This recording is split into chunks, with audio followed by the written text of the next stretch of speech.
Glory, haleluya, haleluya, haleluya, haleluya. Terima kasih Tuhan buat hari ini. Terima kasih untuk kesempatan yang indah ini kami boleh masuk dalam hadirat-Mu lebih dalam lagi. Kami boleh menyembah, kami boleh meninggikan nama-Mu. Terima kasih buat penyertaan-Mu yang sempurna di bulan misi ini Tuhan. Kami terus mau bergerak sesuai dengan tuntunan-Mu Tuhan. Membawa seluruh hidup kami sebagai korban penyembahan kami yang harum dan sejati di hadapan tahta-Mu. Kami mau berikan yang terbaik bagi-Mu Tuhan. Urapi hamba-Mu yang akan menyampaikan pesan Tuhan di bulan misi ini Tuhan. Biar apa yang Tuhan izinkan boleh keluar dari mulut hamba-Mu ini hanya berasal daripada-Mu saja Tuhan. Urapi hamba-Mu, urapi jemaat-Mu Tuhan. Nyatakan pewahyuan turun di tengah-tengah kami. Dan kami siap menerima berkat Tuhan pagi ini. Hanya di dalam nama Tuhan Yesus Kristus. Yang siap mendengarkan firman Tuhan. Sama-sama kita katakan amin. Puji Tuhan. Silakan duduk saudara-saudara yang dikasihi Tuhan. Puji Tuhan. Shalom. Selamat pagi semuanya. Apa kabar semua? Siapa yang luar biasa? Yesus namanya, amin. Bapak Ibu Saudara yang dikasih Tuhan, kita sudah ada di minggu terakhir di bulan Maret, Saudara. Bulan Maret ini merupakan bulan misi GSJ CWS. Kita sudah beberapa minggu ini mendengar berita misi, sudah membakar jiwa kita, sudah membakar hati kita. Kita tahu bahwa misi dimulai dari kerinduan hati Allah untuk menyelamatkan manusia yang berdosa, amin. Sesungguhnya merupakan hak istimewa bagi setiap orang percaya untuk terlibat dalam pekerjaan misi Allah bagi dunia. Tugas ini begitu istimewa saudara-saudara, karena kita sebenarnya tidak layak, tetapi dilayakkan olehnya. Untuk ambil bagian di dalam pekerjaan mulia yang kita akan kerjakan bersama-sama menjadi rekan sekerja Allah. Amin. Kita siap menjadi rekan sekerja Allah? Amin. Haleluya. Oleh karena itu saudara-saudara sekalian, dari Departemen Misi sudah menyiapkan satu tema firman Tuhan hari ini, yaitu korban yang berkenan kepada Allah. Korban yang berkenan kepada Allah. Dasar firman Tuhan diambil dari Ibrani 13 ayat 16 dan Filipi 4 ayat 14 sampai 19. Berbicara korban, menurut kamus besar bahasa Indonesia ya, korban itu artinya pemberian saudara-saudara untuk menyatakan sesuatu atau di kebaktian, suatu kesetiaan dan sebagainya saudara-saudara. Saya menemukan satu kata korban di kamus dunia yang terkenal, Merriam-Webster dikatakan seperti ini saudara. Korban adalah sebagai tindakan mempersembahkan sesuatu yang berharga kepada yang kita sembah. Atau juga sesuatu yang dipersembahkan sebagai persembahan atau korban. Saudara-saudara, di dalam perjanjian lama kita tahu ada 5 jenis korban yang diberikan umat Tuhan di bait Allah. 5 jenis korban itu adalah korban bakaran, korban sajian, bisa next saudara-saudara. Korban sajian, korban keselamatan, korban penghapus dosa, korban penebus salah. Semua itu nanti bisa dibaca dari ayat-ayat itu, karena ini ada satu khotbah tersendiri saudara. Itu ada representatif binatang-binatang, hewan-hewan itu bukan sesuai ya, itu tidak. Mereka zaman perjanjian lama membawa hewan-hewan, kalau yang orang yang hidupnya berkecukupan bisa membawa lembu terbaik saudara.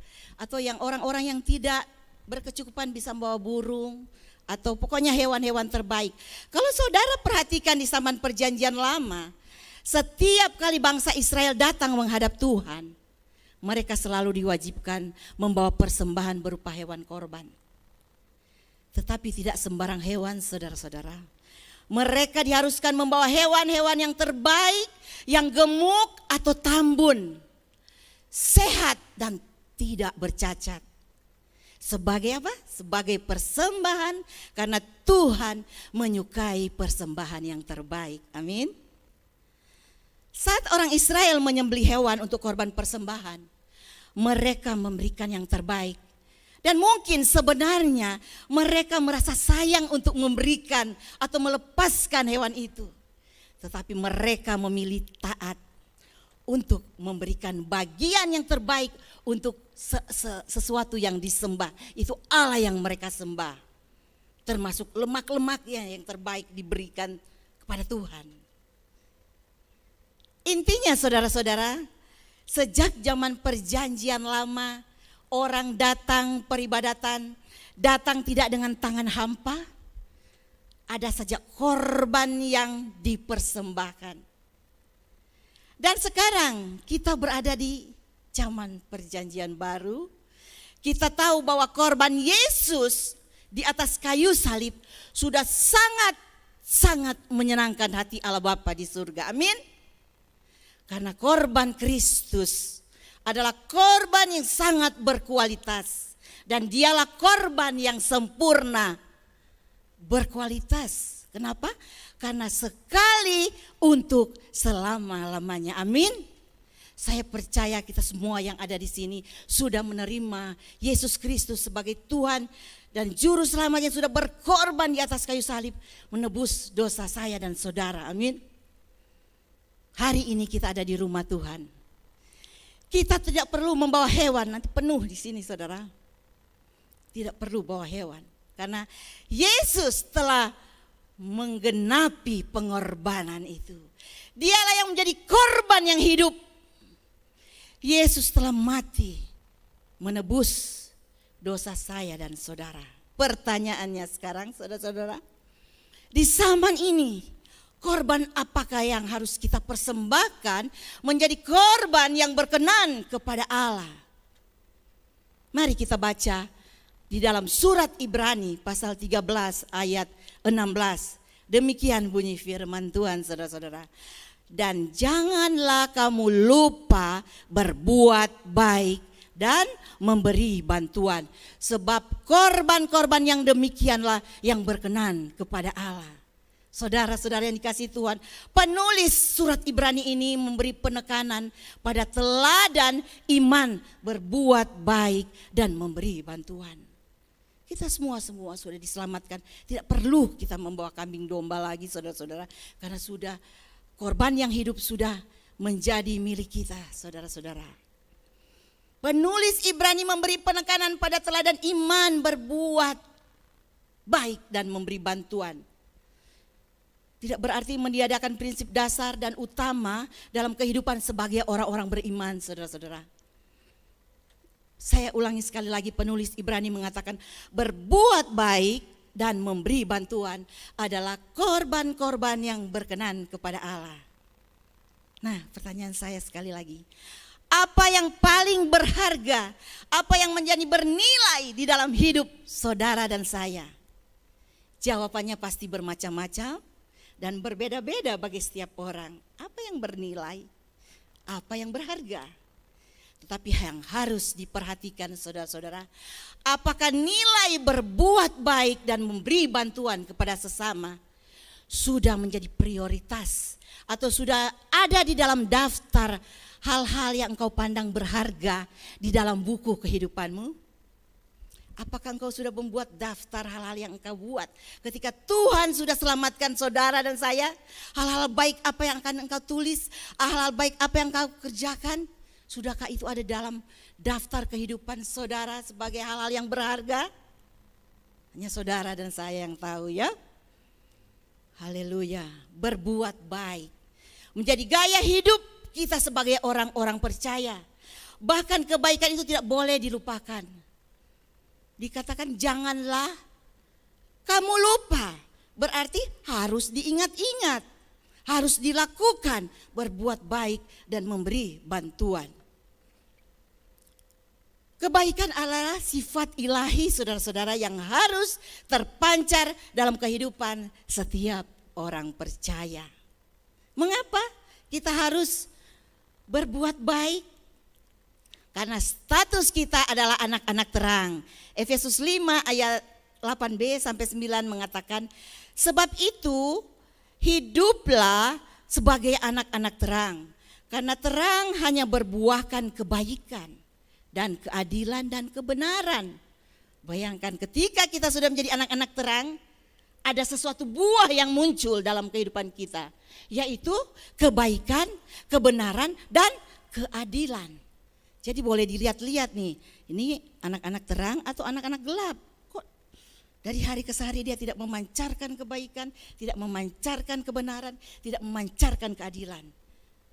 Kita bisa melihat filter yang itu, saudara-saudara. Tuhan Yesus baik. Dan teladan tentang kebaikan telah ditunjukkan oleh Tuhan Yesus Kristus yang senantiasa berbuat baik kepada semua orang tanpa memandang status, tanpa memandang latar belakang. Dia menyembuhkan orang sakit, melepaskan mereka dari segala keterikatan, memberi makan kepada mereka yang lapar dan sebagainya, perbuatan baik di dalam kebenaran. Melalui teladan Yesus Kristus, kita sebagai anak-anak Tuhan wajib mengikuti jejaknya, yaitu menjadi orang-orang yang bermurah hati, orang-orang yang selalu berbuat baik dan membagi kebaikan itu dan berbuat baik. Saudara sekalian, di mana kebaikan itu harus dibuktikan melalui fakta, melalui tindakan nyata. Saudara sekalian, izinkan pada kesempatan ini saya mau cerita sebuah ilustrasi atau kisah nyata, sebuah tindakan nyata saudara-saudara yang terjadi di negara Cina. Mungkin saudara-saudara pernah pergi ke negara Cina dan melihat monumen ini. Mungkin ada di antara saudara pernah pergi ke sana ya. Saudara mungkin pernah, ini adalah seorang yang bernama adalah Bai Fangli. Dia berasal dari Tianjin, Tiongkok, saudara-saudara. Dia seorang pensiunan yang di usia 70 tahun setelah pensiun dia pulang ke kampungnya. Dia bekerja di kota dan pulang ke kampungnya. Di sepanjang perjalanan masuk ke kampungnya dia melihat banyak anak-anak usia sekolah sedang berlari-larian, main di sawah, main di lapangan, tidur-tiduran, bermain sana sini. Dan tergeraklah hatinya oleh belas kasihan. Saudara, di usia 70 tahun ini saat banyak orang tua memutuskan pensiun. Kalau di Tiongkok atau di Cina pensiun itu 70 tahun, kalau di sini 55 atau 60 ya. Tapi di sana 70 tahun.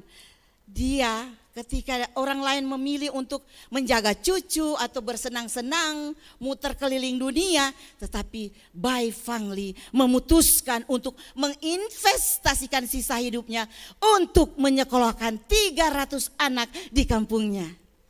Anak-anak di usia sekolah dikumpulkan dan mulai dia berkomitmen untuk menyekolahkan mereka, saudara-saudara. Di masa tua banyak orang yang memutuskan untuk pensiun ini untuk ya hidup bersenang-senang. Tapi ada seorang yang lebih memilih bekerja keras demi anak-anak masa depan bangsa, saudara-saudara. Bukankah itu sesuatu yang bermurah hati? Apa yang dikerjakan Bai Fangli ini dengan sisa uang pensiunnya? Dia menarik becak. Makanya ada patung becak di depan sekolah itu. Dia menarik becak bukanlah bukan seseorang pensiun biasa. Dia adalah sosok yang tak pernah berhenti memikirkan orang lain dan ingin melakukan sesuatu yang berguna bagi orang lain. Berbuat baik, memberi bantuan, dan di usia 74 dia berkomitmen untuk menyekolahkan anak-anak ini. Kehidupannya pada umur 90 tahun dia meninggal. Bayangkan 20 tahun dia narik becak, dia makan seadanya untuk menyimpan uangnya itu kehidupan yang dipilih oleh Bai Fangli, saudara-saudara. Dengan tubuh yang renta masih bersemangat mengayuh becak mendapatkan sejumlah uang bahkan tidak dinikmatinya sendiri. Uang itu disumbangkan untuk kelangsungan anak-anak yang kesulitan membayar biaya sekolah. Setidaknya kakek Bai Fangli ini sudah mendapatkan 350.000 yuan katanya ya dalam artikel ini. Dan menarik, becak menyekolahkan 300 anak itu tidak gampang saudara. Perlu pengorbanan saudara-saudara. Pengorbanan yang luar biasa. Dia membantu anak-anak ini meraih cita-cita. Setiap peluh, rasa lelah yang didedikasikan pada orang lain. Tidak dia nikmati, dia percaya ada investasi yang dia kerjakan untuk di masa kekekalan. Membantu orang lain adalah satu biblikal ya, satu ayat-ayat Alkitab yang mengatakan bahwa jangan lupa berbuat baik dan memberi bantuan. Satu kepuasan tersendiri karena Allah memuaskan hidupnya. Pada tahun 2005 dia meninggal saudara-saudara. Seharusnya yang dilakukan itu menyekolahkan anak 300 itu pemerintah. Tetapi dia mendapat penghargaan dari pemerintah. Dia mendapat penghargaan dari anak-anak muridnya yang disekolahkan sampai berhasil. Sampai membuat monumen ini saudara-saudara. Jadi kita juga akan melihat seperti apa tindakan nyata. Ini suatu tindakan nyata bagaimana berbuat baik. Bagaimana memberi bantuan yang dapat berguna bukan untuk hari ini tapi untuk kedepannya saudara-saudara. Hidup kita hanya sekali.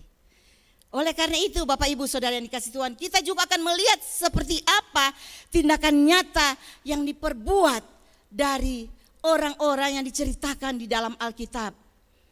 Memberi bantuan dan menjadi gaya hidup dari jemaat Filipi yang ada di Makedonia saudara. Hal itu benar-benar menjadi pengalaman yang sangat berkesan dan tidak terlupakan oleh Rasul Paulus dengan kawan-kawannya. Khususnya Rasul Paulus itu dia benar-benar cinta dengan jemaat Makedonia ini.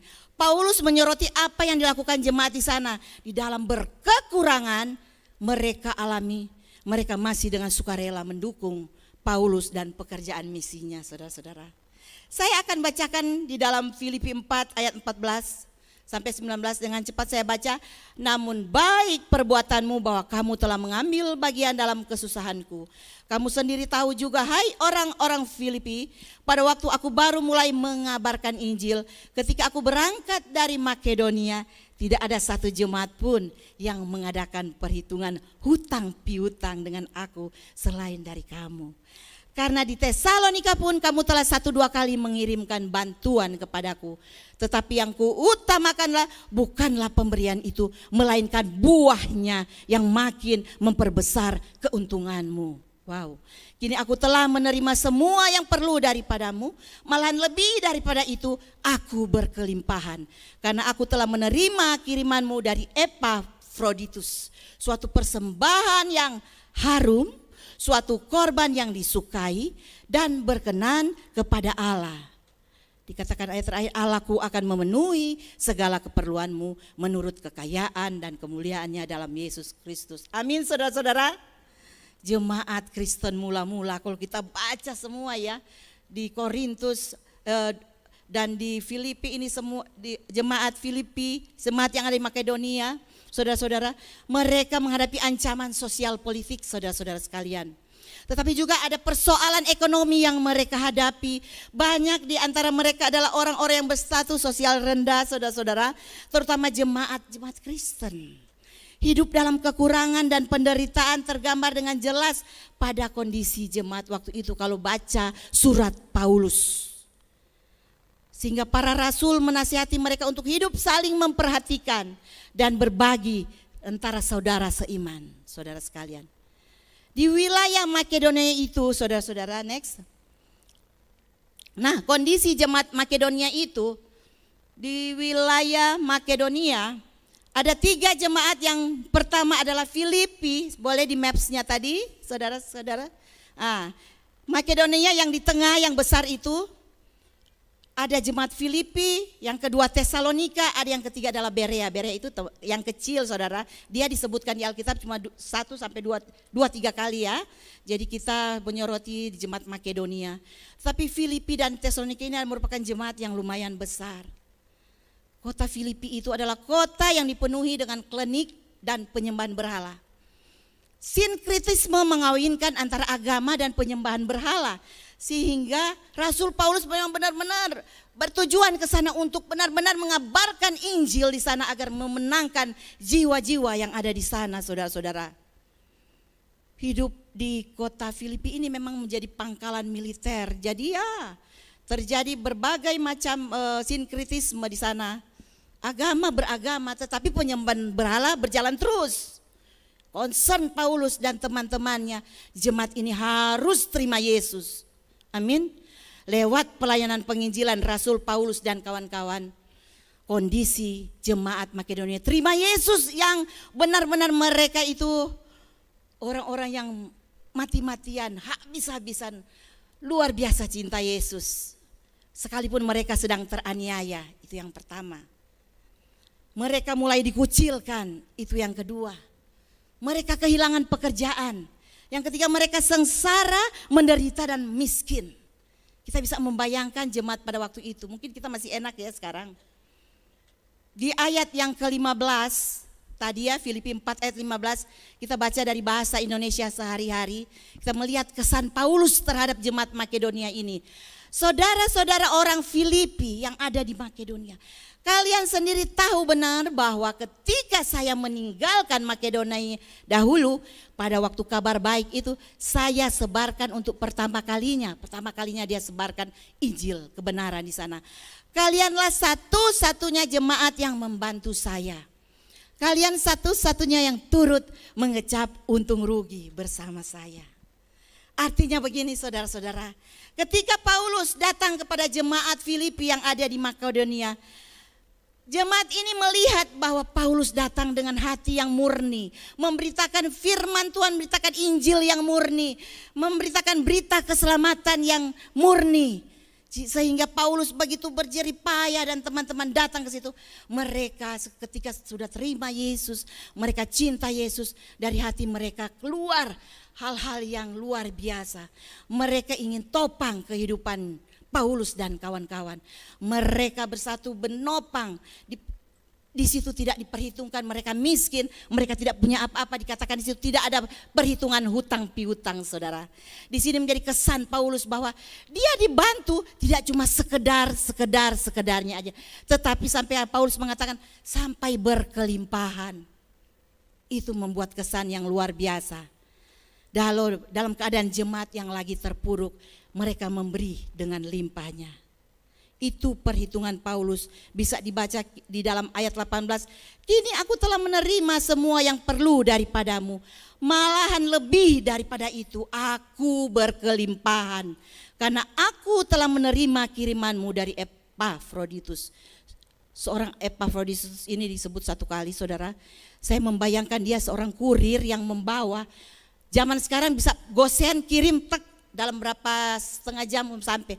Tapi Epafroditus bisa berkorban hidupnya untuk membawa korban ini, korban persembahan jemaat ini, untuk membawa sampai kepada Paulus dan kawan-kawannya. Ketika itu Paulus ada di penjara, Paulus itu tidak pernah menetap di satu tempat, dia pergi, mereka tetap memberi bantuan karena mereka tahu mereka punya hati yang meluap dengan cinta Tuhan. Jadi orang untuk memberi tanpa disuruh-suruh, kalau dia cinta Tuhan tanpa disuruh-suruh pasti dia memberi. Paulus memuji jemaat Makedonia ini. Ini pun sekalipun hidup mereka kekurangan, penderitaan, namun mereka tetap belajar memberi yang terbaik. Dengan kerelaan sesuai kemampuan mereka, saudara-saudara.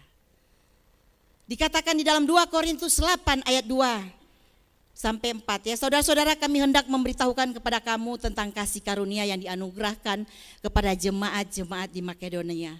Selagi dicobai dengan berat dalam berbagai penderitaan, sukacita mereka meluap.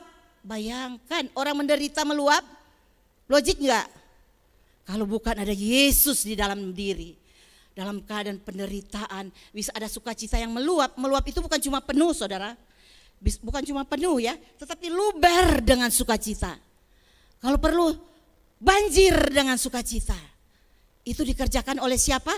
Pasti dikerjakan oleh Roh Kudus. Sukacita yang meluap, dikatakan sini, meskipun mereka sangat miskin, namun mereka kaya dalam kemurahan. Amin.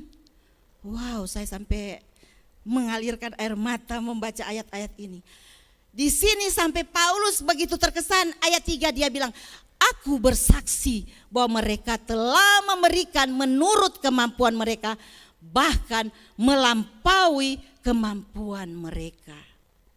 Dengan kerelaan sendiri mereka meminta, bahkan mendesak kepada kami supaya mereka juga beroleh kasih karunia untuk mengambil bagian dalam pelayanan pada orang-orang kudus. Mereka mendesak Paulus agar mereka terlibat dalam pelayanan kasih, agar Paulus jangan menolak, ya ini pemberian kami karena kami dapat kasih karunia. Karena apa? Terlebih berbahagia memberi daripada menerima. Karena yang akan dikatakan, apapun yang kamu kerjakan, kerjakanlah itu seperti untuk Tuhan, bukan untuk manusia. Sebab apa? Dari Tuhanlah kamu akan mendapat upah. Kristus adalah Tuhan dan kamu adalah hambanya. Meskipun miskin namun mereka kaya dalam kemurahan. Alkitab yang katakan demikian. Sesuai dengan pengalaman Paulus. Dia menulisnya selagi dia di dalam penjara. Memberi karena hati yang digerakkan oleh kasih Kristus untuk berbelas kasihan. Kemurahan hati jemaat Makedonia ini sampai dibandingkan dengan jemaat Korintus, saudara. Jemaat Korintus itu jemaat yang kaya, tetapi mereka tidak punya hati untuk bermurah. Bisa nanti saudara baca itu. Ketika membaca secara cermat, ketika saya mendapat tema dan ayat-ayat ini, saya melakukan perenungan berulang-ulang tentang jemaat Filipi yang ada di Makedonia ini, saudara-saudara. Saya semakin kagum dengan jemaat yang satu ini, apalagi membandingkan dengan hidup saya, saudara. Saya semakin malu. Saya belum ada apa-apanya, saudara-saudara. Masih banyak yang saya belum lakukan. Tak banyak yang diceritakan oleh Paulus tentang jemaat ini. Tapi apa yang dilakukan oleh jemaat ini memberikan sebuah cara pandang tentang pelayanan misi dalam arti yang sesungguhnya. Amin, saudara. Ada dua hal yang saya atau kita semua pelajari tentang jemaat Filipi yang ada di Makedonia ini. Dikatakan memberi itu jangan menunggu kaya. Ada orang mau memberi, nanti dulu, uang saya masih sedikit. Tunggu aku kaya dulu baru aku memberi. No, saudara. Tuhan sudah terlebih dulu memberi hidupnya. Seluruh hidupnya mati berdarah-darah di kayu salib untuk saudara dan saya. Bayangkan ekonomi jemaat Makedonia itu, kalau dibilang mustahil mereka bisa memberi. Kalau saudara baca, saudara bisa nangis membandingkan dengan diri saudara yang belum pernah melakukan yang terbaik buat Tuhan. Mereka tergolong jemaat miskin. Memberi jangan menunggu kaya, saudara sekalian. Jemaat Makedonia bukan mengeluh penderitaannya, tetapi dikatakan sukacita mereka meluap-luap ketika mereka turut mengambil bagian dalam pelayanan misi Paulus. Ini aku punya, ini aku punya. Saya membayangkan seperti itu, saudara. Paulus jangan tolak. Ambil ini, karena apa? Kami memberi untuk seseorang yang kami sembah, sesuatu yang kami sembah, yaitu Allah kami yang sudah menyelamatkan kami. Itulah korban yang sesungguhnya. Memberi ternyata tidak perlu menunggu keadaan kita baik dulu. Memberi bahkan kita menunggu kita kaya dulu. Sebab dinilai Tuhan bukan seberapa banyak pemberian kita, tapi seberapa besar pengorbanan kita. Seberapa besar kepedulian kita kepada sesama. Amin. Yang kedua, saudara-saudara, memberi itu adalah kasih karunia. Saudara-saudara, yang kedua dapat kita teladani dari jemaat Tuhan yang ada di Makedonia. Dalam 2 Korintus 8 ayat 4 mengatakan, dengan kerelaan sendiri mereka meminta dan mendesak kepada kami, supaya mereka juga beroleh kasih karunia untuk mengambil bagian dalam pelayanan kepada orang-orang kudus. Pelayanan diakonia itu penting, saudara. Memberi dari apa yang ada pada kita. Selama ini kita cenderung berpikir bahwa kita beroleh kasih karunia ketika kita mendapat sesuatu. Kita membawa pulang sesuatu, kita menerima sesuatu. Ternyata konsep itu salah, saya berpikir ketika merenung-renung.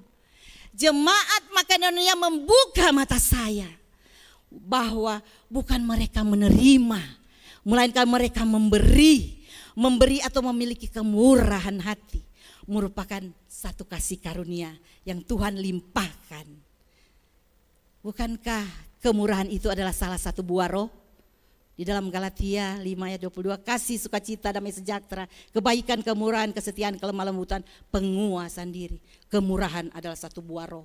Jadi ketika kita sudah berjumpa dengan Yesus, ada buah yang didapatkan, saudara-saudara sekalian. Di ayat 17 juga Rasul Paulus sempat bicara, tadi saya lompatin ya ayat 17. Ayat 17 mengatakan, tetapi, ini Paulus katakan, tetapi yang kuutamakan bukanlah pemberian itu, melainkan buahnya yang makin memperbesar keuntunganmu. Jadi semakin saudara memberi, ada buah yang akan memperbesar keuntungan, bukan keuntungan Paulus saudara-saudara, tetapi keuntungan kita. Itu berkenan di hadapan Allah. Amin saudara-saudara. Bayangkan dalam kemiskinan, kekurangan, hidup dalam keterbatasan. Tetapi punya spirit, punya semangat, punya roh untuk berbuat sesuatu untuk Tuhan dan pekerjaan Tuhan. Mengapa dikatakan memberi adalah kasih karunia? Karena tidak setiap orang bisa memberi. Ada yang ingin memberi tetapi tidak punya sesuatu untuk diberi. Ada juga orang yang punya sesuatu, punya banyak untuk diberikan, tetapi tidak punya kerelaan hati untuk melakukannya. Mari kita minta kepada Tuhan, kalau kita tidak punya kerelaan hati untuk melakukan firman Tuhan ini, Tuhan berikan aku hati yang memperoleh hati yang murah untuk melihat jiwa-jiwa di luar sana. Ada juga orang yang punya sesuatu dikatakan, atau banyak, masih hitung-hitungan. Rugi enggak ya saya? Di Amsal pernah mengatakan banyak yang menyebar harta tetapi bertambah kaya. Banyak yang berhemat tetapi miskin. Saudara sekalian, ayat firman Tuhan begitu membakar kita. Jadi kalau kita punya sesuatu untuk diberikan dan kita mau melakukannya, itu adalah kasih karunia Allah yang dilimpahkan kepada kita. Saudara, firman Tuhan dalam Korintus ya, Kisah Para Rasul 20 ayat 35, adalah lebih berbahagia memberi daripada menerima. Semoga kita belajar dari jemaat Makedonia dan kita lakukan dalam kehidupan kita setiap hari. Saudara-saudara yang dikasihi Tuhan, ketika kita meneladani Tuhan Yesus, Injil yang disampaikan oleh Paulus di dalam firman Tuhan ini yang sudah kita baca, bahkan hari ini kita dengar, maka tangan kita akan menjadi tangan Tuhan. Maka mata kita akan menjadi mata Tuhan. Dan hati kita akan menjadi hati Tuhan. Hal terkecil kita lakukan demi kasih kepada Tuhan, maka itu tidak ternilai harganya. Tulis dalam buku kehidupan saudara dan saya. Sebagai penutup saudara-saudara, pada tahun 1940 ada seorang profesor yang bernama Edwin Orr. Boleh dimunculkan? Dari University Wheaton. Dia seorang penulis buku terkenal. Ketika itu dia memimpin sekelompok mahasiswa teologis ke Inggris. Mereka mengunjungi museum yang terkenal, yaitu John Wesley Museum. Saudara nanti bisa baca bukunya, bagus banget ya, yang ditulis oleh Edwin Orr. Pada museum itu profesor ini masuk ke kamar-kamar, menunjukkan kepada mahasiswa-mahasiswa, ini dia diceritakan sebagai tour guide-nya ya, pemandunya ya. Dan tepat pada satu kamar ini, saudara-saudara yang ada di Lingkar ya, ini adalah private room, ada prayer room oleh John Wesley. Terus ditanya sama seorang mahasiswa, Prof, ini apa Prof? Kata Prof, ini adalah prayer room John Wesley. Terus dia melihat satu pojok, ada sebuah karpet yang ada bolongnya saudara. Udah dalam begitu ya. Prof, ini apa? Setiap hari berjam-jam John Wesley berdoa di situ. untuk sebuah kerinduan hatinya, yaitu sebuah revival terjadi. Dan Tuhan menjawab dengan ajaib. Langit terkoyak, revival terbesar terjadi. Begitu banyak orang yang bertobat dan dibawa kepada Tuhan oleh doa-doa dan pelayanan John Wesley. Saat tur berakhir, saudara-saudara, semua balik lagi ke bus. Sampai di bus, profesor ini melihat ada satu bangku kosong. Wow, siapa ini? Bus jangan jalan dulu, saya akan balik ke museum. Dan apa yang terjadi? Profesor Orr datang ke kamar situ dan dia melihat anak muda mahasiswa ini sedang berdoa di bolongan karpet itu, di kamar John Wesley, saudara-saudara. Dia berdoa, saudara. Dan di kamar tidur John Wesley itu dia sedang berlutut di atas karpet usang dengan menaikkan sebuah doa, dikatakan, "Do it again, Lord, through me." Lakukan sekali lagi Tuhan melalui hidupku. Amin. Dokter Orr menjumpai mahasiswa dan memegang, sudah selesai. Ayo semua kamu ditunggu di bus. Sekian tahun kemudian, saudara-saudara, ada sebuah revival terjadi besar di Amerika. Siapa yang membuat revival itu?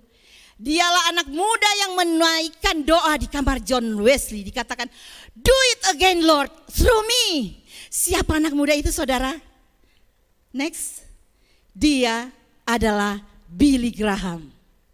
Hamba Tuhan besar yang membawa penuaian besar di Amerika. Saudara-saudara yang dikasihi Tuhan, hari ini Tuhan bisa pakai setiap orang untuk membawa sebuah kegerakan, sebuah revival, sebuah penuaian jiwa-jiwa untuk percaya kepada Tuhan. Tuhan bisa pakai siapapun, termasuk saudara dan saya yang punya kerinduan agar penuaian besar-besar terjadi di negeri ini, di bangsa ini, di gereja ini yang tercinta. Hari ini di kiri kanan kita ada banner-banner. Di situ ada beberapa hal yang untuk kita dukung dalam pelayanan misi, saudara-saudara. Kami berharap dengan pertolongan Tuhan, saudara dan saya boleh ikut terlibat dalam pekerjaan misi Allah ini. Lewat doa, lewat daya, dan lewat dana yang sudah Tuhan percayakan buat kita semua. Maukah saudara nanti sebentar ketika menulis janji iman, sementara menulis saudara katakan di dalam hatimu, "Do it again, Lord, through me." Lakukan sekali lagi Tuhan. Lewat hidup saya banyak jiwa-jiwa, banyak anak-anak hamba Tuhan yang di desa-desa di sekolahin. Mereka bisa lulus sekolah, mereka bisa menjangkau jiwa-jiwa sampai ke ujung bumi. Dikatakan, "Pergilah, jadikanlah semua bangsa muridku." Itulah pesan misi, saudara. Dikatakan untuk konteks hari ini, janganlah kamu lupa berbuat baik dan memberi bantuan. Sebab korban-korban demikianlah yang berkenan kepada Allah. Amin. Mari kita tundukkan kepala, saudara-saudara. Haleluya. Oh, haleluya, glory, haleluya. Terima kasih Tuhan untuk firman-Mu. Hamba sudah selesai menyampaikannya. Tolonglah kami dan ingatkan kami selalu untuk menjadi pelaku-pelaku firman-Mu. Mampukan kami untuk senantiasa berbuat baik dan memberi bantuan sesuai dengan apa yang Kau percayakan kepada kami. Sesuai kasih karunia yang sudah Engkau limpahkan kepada setiap umat-Mu yang percaya kepadamu. Tuhan, ini kami. Do it again, Lord, through me. Berikan kepada kami hati seperti hati-Mu, Tuhan, yang penuh belas kasihan. Berikan kepada kami mata seperti mata-Mu memandang tuaian di sekeliling. Berikan kepada kami tangan-Mu untuk melakukan tugas-tugas pelayanan kami. Berikan kepada kami kaki-Mu untuk melangkah dalam rencana-Mu yang agung. Lakukan sekali lagi Tuhan lewat hidup saya, lewat hidup jemaat-Mu saat ini. Ampuni kalau kami berkeras hati selama ini Tuhan. untuk melakukan pekerjaan misi-Mu Tuhan. Ampuni kami. Pakai hidup kami ya Tuhan, pakai seluruh yang ada pada kami, menjadi korban yang berkenan kepadamu. Hanya di dalam nama Yesus kami sudah berdoa dan mengucap syukur. Yang sudah diberkati siap memberi, katakan amin. Haleluya. Puji nama Tuhan.